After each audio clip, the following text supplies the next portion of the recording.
profitez pleinement, éteignez les lumières, mettez votre casque ou vos écouteurs, fermez les yeux, relaxez-vous.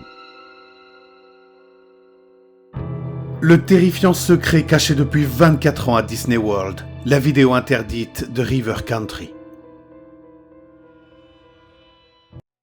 Cela fait 3 ans que ma famille n'était pas partie en vacances en Floride, ce que nous faisions chaque année avant la récession. Comme nous avions désormais assez d'argent, mes parents ont décidé, à la demande générale de ma sœur et moi, que nous irions à nouveau à Walt Disney World. Nous étions tous les deux adolescents et nos parents ont trouvé cela un peu puéril, mais ils ont décidé que ce serait quand même amusant. J'étais impatient d'y retourner, tout comme ma sœur.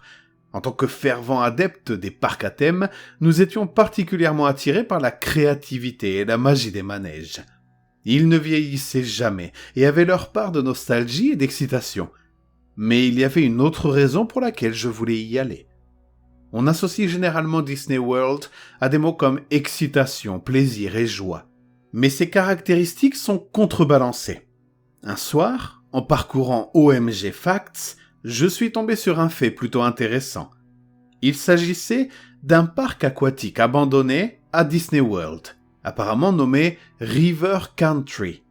J'ai été absolument consterné par cette information, car j'avais auparavant une vision plus idéaliste et plus parfaite de Disney. Le parc aquatique se trouvait directement sur les rives du Bay Lake, cette énorme étendue d'eau stagnante adjacente au Magic Kingdom. River Country se trouve toujours, du même côté que le parc à thème susmentionné, mais juste à côté d'un complexe appelé Walt Disney's Fort Wilderness Resort. Le parc aquatique est entouré d'un grand mur vert, parsemé de panneaux de signalisation. Ouvert en 1976, il utilise l'eau du lac Bay pour la plupart des attractions du parc. Sa conception était très rustique et sauvage, et il contenait des rochers artificiels qui ressemblaient à ceux utilisés dans une autre attraction, Big Thunder Mountain Railroad. Un barrage empêchait également les morceaux de terre et de boue de pénétrer dans l'eau, de sorte que les visiteurs n'avaient pas à craindre de se baigner dans une tourbière artificielle créée par l'eau du lac. Ouvert pendant 25 ans, le parc a fermé ses portes en 2001.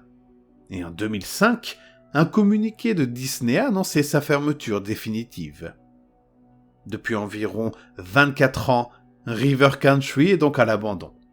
La nature est en train de reprendre ses droits, mais les toboggans sont toujours là, tout comme les rochers artificiels et le petit étang devenu marécage qui servait à la baignade. De nombreux explorateurs urbains se sont infiltrés dans la zone, sautant par-dessus les murs pour filmer le parc aquatique abandonné. L'une des choses les plus controversées à propos du parc aujourd'hui est la raison pour laquelle il a été fermé. Et c'est ce que j'étais destiné à découvrir. Je voulais également voir de vraies images de la région avant sa fermeture, car d'après ce que j'ai entendu, elle était très joyeuse et animée par les touristes, alors qu'elle est aujourd'hui une ville fantôme. Je n'avais pas accès à Internet à l'époque, et environ 2 jours avant notre départ, je me suis rendu à la bibliothèque locale, qui archivait de nombreuses vieilles vidéos que les habitants de ma communauté avaient dénichées dans leur grenier, et données à la bibliothèque pour qu'elle fasse partie d'une petite société historique. Espérant trouver de bonnes images, j'ai demandé à la bibliothécaire s'il y avait des vidéos sur les vacances en famille. Elle a acquiescé et m'a conduit à une petite section contenant de nombreuses vieilles cassettes de magnétoscope et quelques DVD ici et là. Après environ 1 demi-heure de recherche, je suis finalement tombé sur une cassette sur laquelle étaient inscrits les mots « The Old-Fashioned Swimming Hole », le trou de natation à l'ancienne. C'était un terme utilisé pour décrire River Country à l'époque de sa gloire, alors je l'ai prise. Presque certain qu'il s'agissait des images que je cherchais. J'ai demandé à la bibliothécaire si je pouvais l'emprunter, mais elle m'a répondu que les vidéos historiques devaient rester à la bibliothèque. Je pouvais toutefois regarder la vidéo dans une petite salle de conférence située derrière la réception. La bibliothécaire m'a fait entrer dans la pièce sans fenêtre et j'ai pris place devant la télévision. Elle a quitté la pièce et fermé la porte pour que le son ne dérange pas les autres usagers de la bibliothèque. J'ai inséré la cassette dans le magnétoscope situé sous la télévision et j'ai éteint la lumière pour mieux voir la vidéo. Je m'attendais de toute façon à ce que la qualité soit médiocre.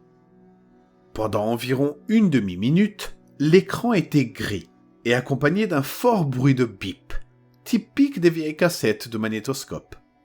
Le gris a rapidement disparu, laissant apparaître des images de 2 personnes devant l'entrée de River Country. Il s'agissait de 2 hommes, et il était soit très tard dans la nuit, soit très tôt le matin, car il n'y avait personne d'autre dans le parc. Très peu de lumière du parc aquatique était allumée. La date du 1er novembre 2001 était affichée dans le coin inférieur gauche de l'écran. Cette date est importante, car le parc aquatique a fermé définitivement ses portes le lendemain, le 2 novembre 2001. Les 2 hommes racontaient qu'on leur avait refusé l'entrée du parc le matin, car il avait atteint sa limite de capacité d'accueil. Ils ont également déclaré que ce n'était qu'à ces heures de la nuit qu'ils pouvaient passer la sécurité du parc. Les 2 hommes se sont dirigés vers les plus hauts grands toboggans du parc, qui menaient directement dans l'étang, alimentés par l'eau verte du lac Bay. Une fois arrivés au sommet du toboggan, entouré de rochers artificiels de couleur orange, l'un des 2 hommes s'apprête à glisser vers le bas. Les 2 hommes ont ri, et finalement, le caméraman a fini par pousser son ami vers le bas. Je l'ai entendu crier de joie alors qu'il descendait vers l'étang. Le caméraman a ensuite repris le chemin des toboggans et a traversé un pont qui enjambait la petite lagune. Il a fini par revenir au bord de l'étang, où l'on a entendu le bruit d'une éclaboussure. C'est à ce moment-là que la vidéo a commencé à me troubler un peu. Après avoir attendu au bord de l'étang pendant environ 3 minutes, personne n'a refait surface. Le caméraman s'est mis à crier frénétiquement le nom de son ami et a commencé à courir pour aller chercher de l'aide au Fort Wilderness Resort. Il s'est arrêté brusquement à ce qui semblait être l'air pour enfants, un petit étang peu profond, en entendant une légère toux. Il se retourne instantanément et aperçoit une ombre à peine visible à une dizaine de mètres derrière lui. Soulagé, le caméraman a commencé à s'approcher de son ami, heureux qu'il aille bien. Mais une fois de plus, il s'est brusquement arrêté. La tête de l'ami pendait, et il l'a lentement relevée. Le caméraman commence à hyperventiler, tandis que les traits du visage de l'autre homme commencent à se dessiner. Du sang cramoisi et sec s'est accumulé autour de sa bouche, et une partie s'est même écoulée sur son menton. Il n'avait plus de cheveux sur la tête, mais l'un des aspects les plus troublants de cette image était qu'il manquait des plaques de peau qui révélaient des parties du crâne et de la mâchoire de l'homme, et il lui manquait même l'œil droit, laissant une orbite vide. À cette vue, j'ai été pris de violentes nausées, au point d'avaler mon propre vomi. Mon cœur s'est également mis à battre la chamade alors que la peur commençait à s'installer dans mon corps. Alors que les dernières minutes du film approchaient, l'horrible personnage a marmonné quelque chose qui ressemblait à « Il n'y a pas d'espoir sous l'eau ». Sur ce, le caméraman s'est mis à courir pour sauver sa vie, sifflant et paniquant tout au long de son épreuve. Je voulais éteindre la télévision et m'enfuir moi-même, alors je me suis précipité vers la porte qui menait à la sortie de la pièce. J'ai tendu la main vers la poignée de la porte, mais je me suis arrêté. La télévision émettait le son d'une vieille chaudière que l'on trouve sous le sous-sol d'une maison, mais dans une tonalité plus douce. Ce son, pour une raison inconnue, m'empêchait de bouger. Je regardais fixement la télévision. Le caméraman continuait à sprinter, mais ne semblait pas progresser. Il s'est retrouvé au bord du grand étang où le toboggan avait jeté son ami. On l'entendait sangloter doucement, craignant pour sa vie. Soudain, la bande a commencé à ralentir progressivement, tandis que l'homme regardait frénétiquement d'un côté à l'autre. Le volume du son, ainsi que le bruit du four, augmente tandis que la vidéo ralentit. Le caméraman s'est retourné et a poussé un cri à la vue de son ami. La vidéo s'est arrêtée sur cette image, révélant le sang qui maculait le visage de l'autre homme.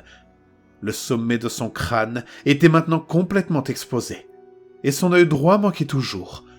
Sa bouche était grande ouverte, et il en sortait ce qui semblait être un mélange d'eau du lac Bay et de bile.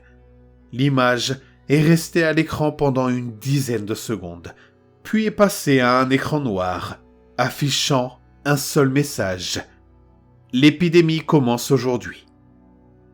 Instantanément, l'électricité s'est éteinte et je me suis retrouvé seul dans l'obscurité de la salle de conférence. J'étais terrifié, car je ne voyais rien et je ne voyais pas non plus la porte. J'ai commencé à trembler de peur. River Country avait fermé à cause de ça, et c'était évident. Walt Disney World avait gardé un secret dégoûtant. Je me suis précipité de l'autre côté de la pièce, désorienté, mais tout ce que j'ai senti, c'est une haleine chaude qui s'infiltrait dans mon cou et une odeur de bile.